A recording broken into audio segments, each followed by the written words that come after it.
beautiful people, you're welcome to my channel. This is Locks and Chronicles and it's your girl Opsy baby. It's so nice to have you and I'm glad to be here. If it's your first time, you're super welcome, and if you're returning, you're the real what? The real MVPs. Thank you so much. I'm a social worker, I'm a wife, a mom, a friend, your friend, and on this channel I kind of bring in all my different aspects and just talk about my journey, as a social worker or as a migrant in the UK, originally from Nigeria. So if this is your kind of thing, why don't you just subscribe already? I'm sure you would find one or two videos that you would love, or you would love all of them, who knows. So yeah, please subscribe, like this video, remember to leave a comment and turn on your notifications so that you will be notified every time I post a video.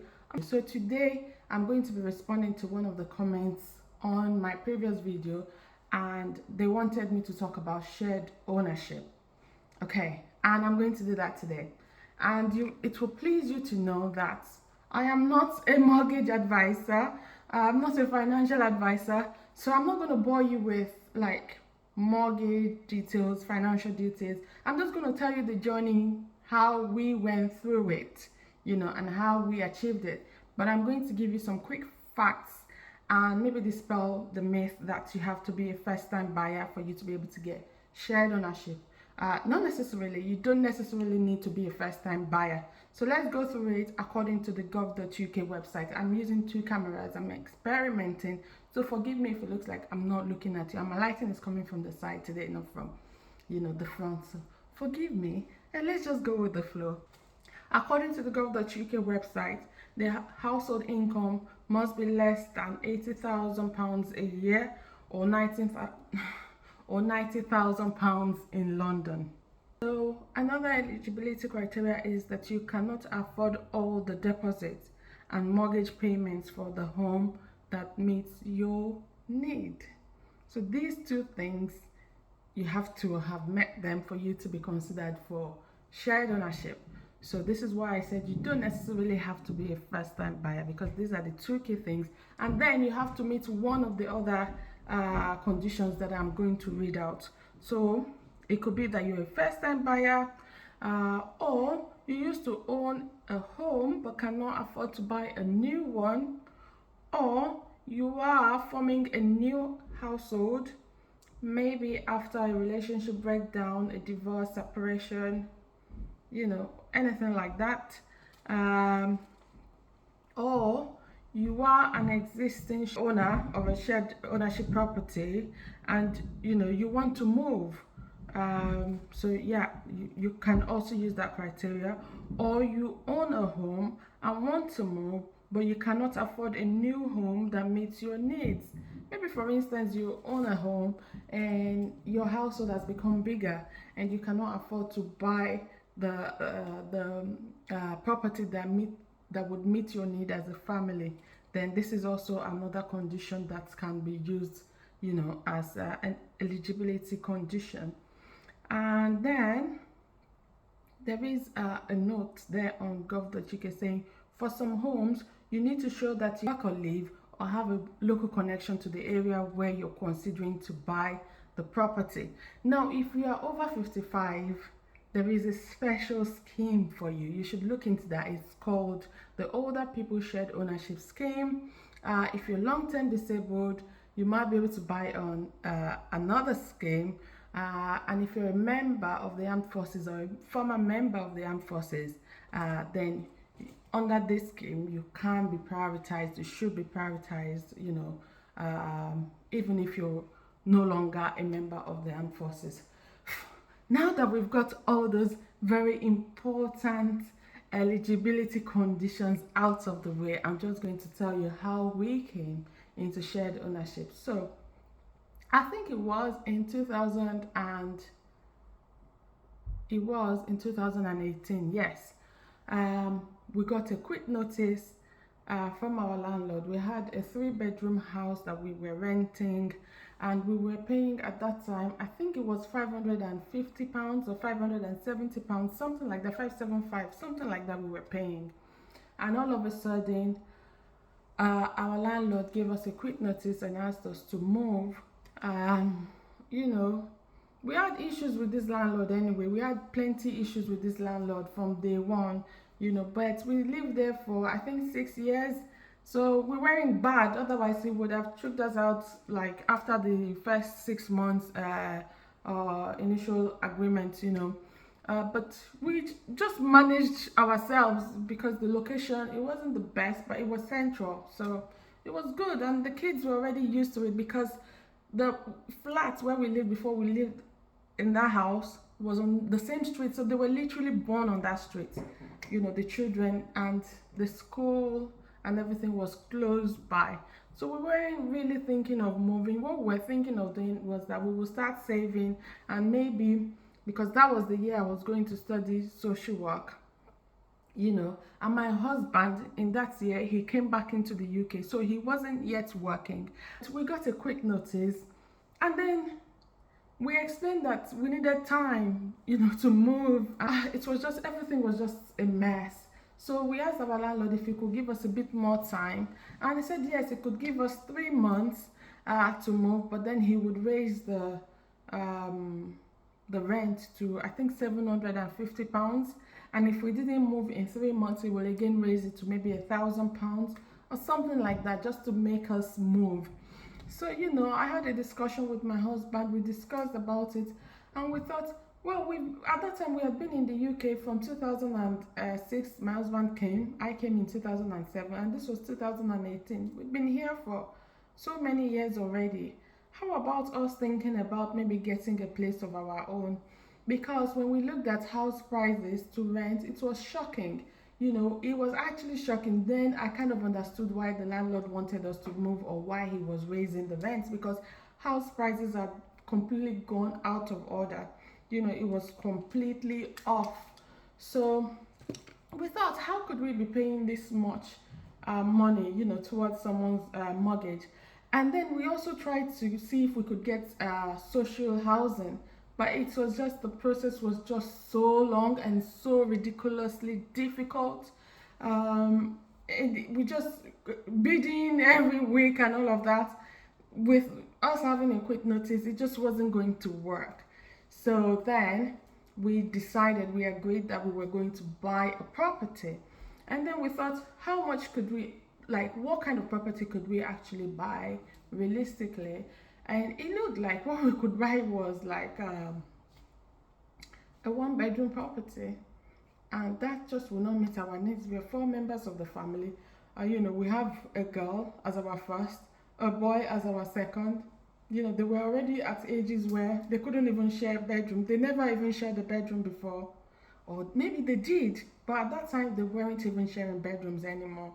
And already it felt tight already, because anytime we had the guests, they had to sleep in the lounge, or it was just not practical for us to get anything lesser than a 3 bedroom house at the least.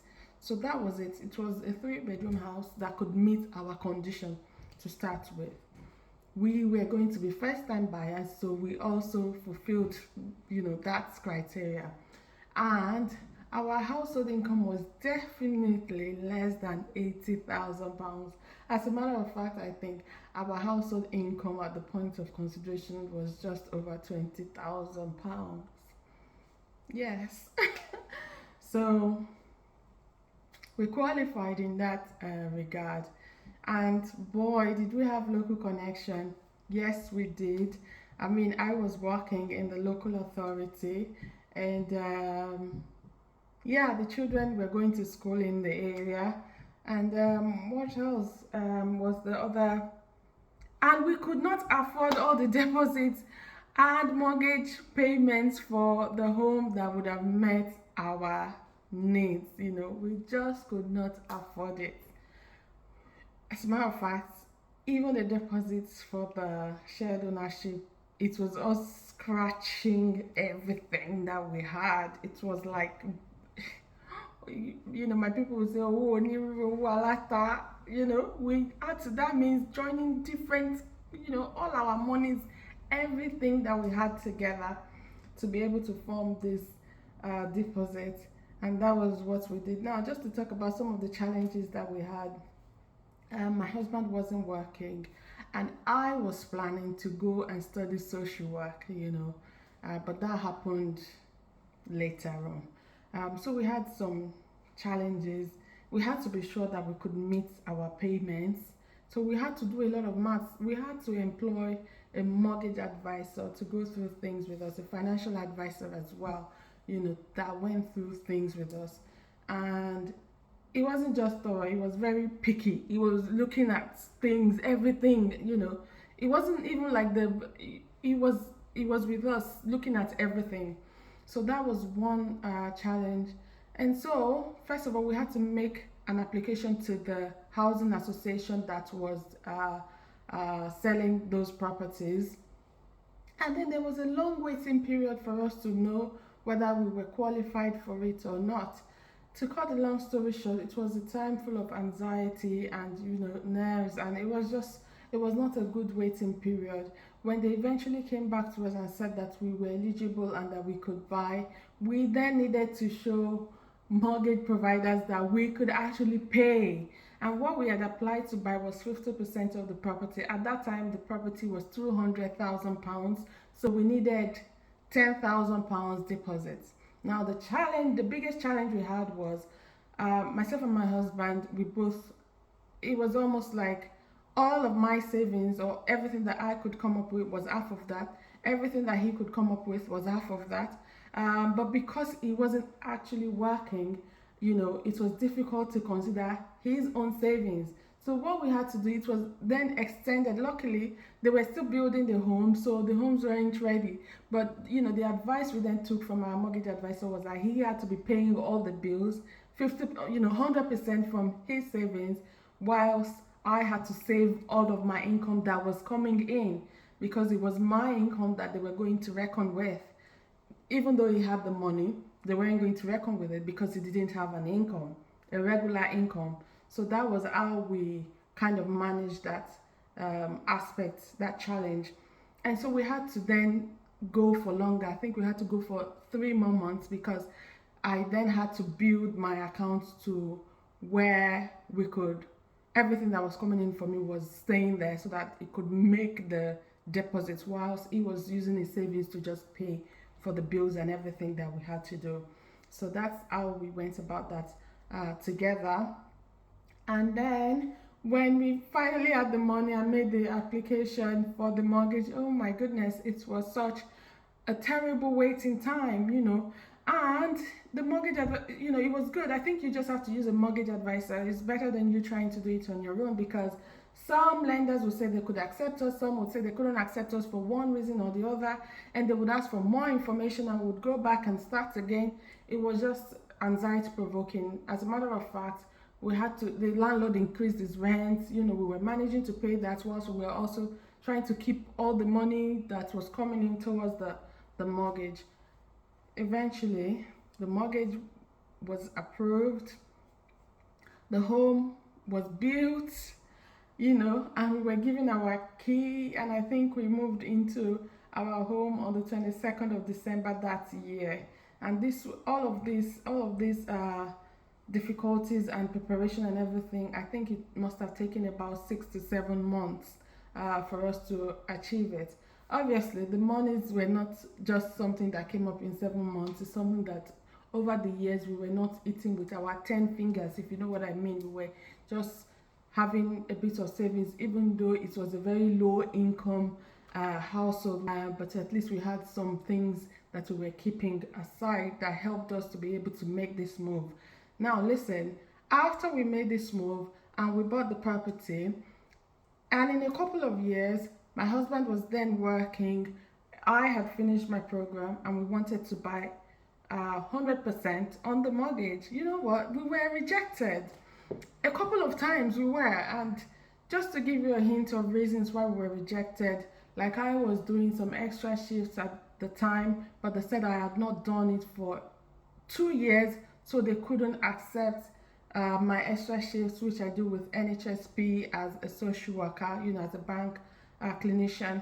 So that wasn't taken into consideration. So therefore, we were falling short on our income. Also, there were things on our credit scores, that did not reflect good. That wasn't, it wasn't just good. We had to go back to the drawing board. That affected us and made our applications to be rejected. And that's that's the honest truth. So yeah, income and things in our credit files that weren't particularly good.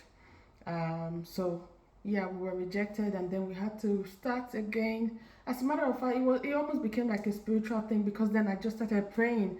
And I would say this to you: one of the times when we were rejected, and I was praying, and a song came to me, and it was greater than it all. Yes, that's the song. Yeah. Greater than it all, over the universe and over it, there is no higher name. Jesus, you are, you reign above it all. So it's reign above it all. That was the song that came to me, and I, was singing and worshiping all through the night. And then the Holy Spirit said to me, "You've just started a new job," which was what I was saying in my previous video, which was the NHS job. So even though your bank work is not being considered, why don't you go back to the lender and say, now you've started a new job, even though I had not yet done the job for up to 6 months, it's with the NHS, so it's a secure permanent role, and then going with that argument. And so we did, we went back with that argument. And even though our income was just about 6,000, 5 to 6,000 over what we had before yearly, when the lender saw this, they were happier, and they were, more willing to lend us what we needed to be able to purchase 100% on a mortgage. So that's our shared ownership story. I think this took us 4 or 5 years. Yeah, it took us 4 or 5 years in total after we bought on a shared ownership before we could buy in full 100% on the mortgage. And just to point out some important things, so when we were 50%, when we had 50% share of the property, we were paying rent. So our mortgage at that time was, I think it was close to £500. Our rent was about £270. So it was quite a cheap scheme to maintain for us. Everything went up obviously when we bought 100%. But what also happened when we bought 100% was we moved from the leasehold. We now have the freehold to our property. So there's no more lease on it. It is ours, and it is freehold, which is just, it's a nice feeling. And hopefully we can move from here to greater heights, and even maybe buy more houses, because we still have a 3-bedroom house now, and it just about meets our need, but we need a bigger property. But at least that's how we got on the property ladder. That's how we became landlords. And that's how we bought 100% of our property eventually. So if this story has helped you, please subscribe and just like this video, share it, and leave a comment. If you have any question, please ask. I'll be happy to answer your question. And if I've missed anything that you know about shared ownership, please add it to the comments. Yeah, I'm just doing a quick add-on because I forgot to mention something very important about the shared ownership, because we didn't actually know about it. So I just want to use this video to thank our family friend who introduced us to shared ownership. And I don't know if you would like me to mention his name, so I wouldn't.